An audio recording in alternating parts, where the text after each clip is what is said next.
In this video, we will be investigating a model aquifer that's analogous to a 2D cross-section through a combination confined and unconfined system, like we might see in the real world. Let's start by looking at the system as a whole. A quick look at the sandbox shows two reservoirs on either side of the aquifer, wells that access different depths in the aquifer, and a variety of geologic materials. Let's take a look at some of these features in more detail. The most prominent material in the sandbox is a medium sand.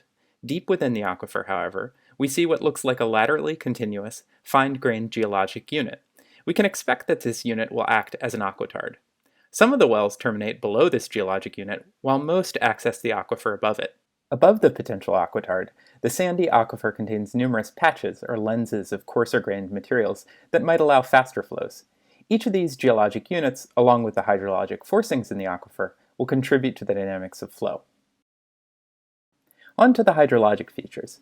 On the left and right-hand side of the aquifer, two reservoirs maintain steady water levels.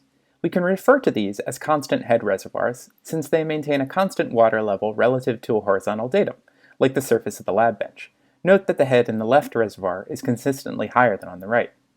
In the middle of the aquifer, a superficial expression of the water table, some might call it a river, represents another location at which head is maintained at a constant value. Note that the head here is lower than in each of the constant head reservoirs. How do the constant head reservoirs work? A tube within each reservoir constantly feeds new water. This would eventually overflow were it not for these outlets seen towards the top. Once the water level achieves the height of this outlet, any remaining water flows out via flexible tubing. An outlet also controls the elevation of water within our river. The rubber tubing can be thought of as an extension of the river channel, carrying base flow downriver. Next, let's talk about how we measure what's going on in this aquifer.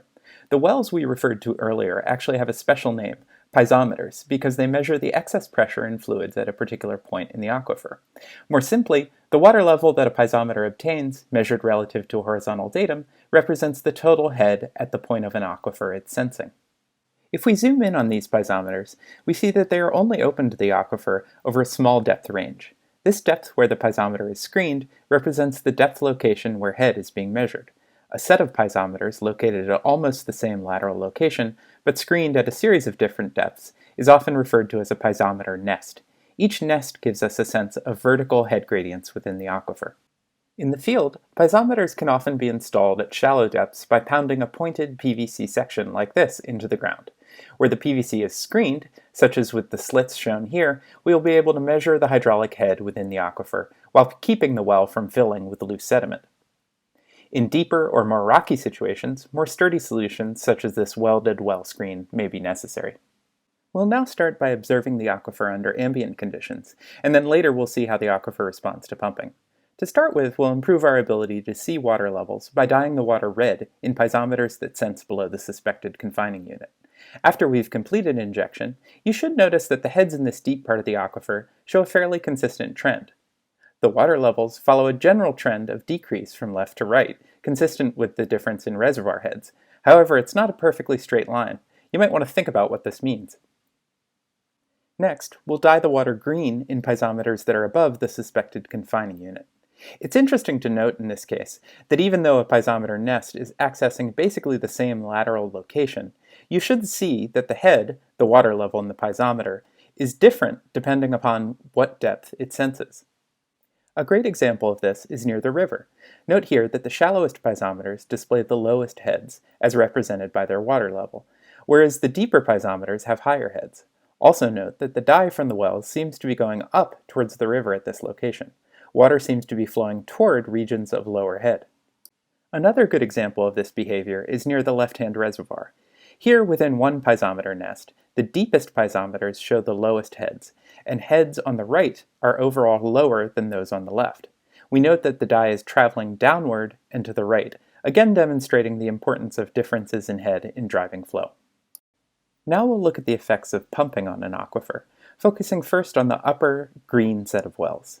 Since this aquifer is unconfined, the top of the aquifer is the water table, which is similar to the location where pores stop being fully saturated. As we pump, we'll monitor the changes in saturation of this unconfined aquifer by paying close attention to the shallowest piezometers, those that are closest to the water table. We'll mark them in green here so that you can see the change as we pump.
After that exciting 1 minute of pumping, we can see that we've retrieved about 50 milliliters of water from the sandbox.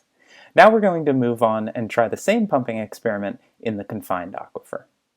We'll now pump from one of the red wells, which has its screened interval below the confining unit. Almost immediately, you might be able to see that as we insert the tube into this well, we get a lot more response at the surrounding wells from this change in mass inside the well volume. As we start pumping, though, what you'll see is we get a certain amount of head change from these deeper wells, and you might want to pay attention to how it compares to the earlier pump test we performed.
At the end of this somewhat more exciting pumping test, you'll notice that we've extracted about 50 milliliters of water, more or less, similar to what we extracted during the first pumping test. But as you saw, the amount of drawdown or head change that we saw from the red wells in the confined aquifer was significantly greater than what we saw when pumping from the unconfined aquifer denoted by the green wells.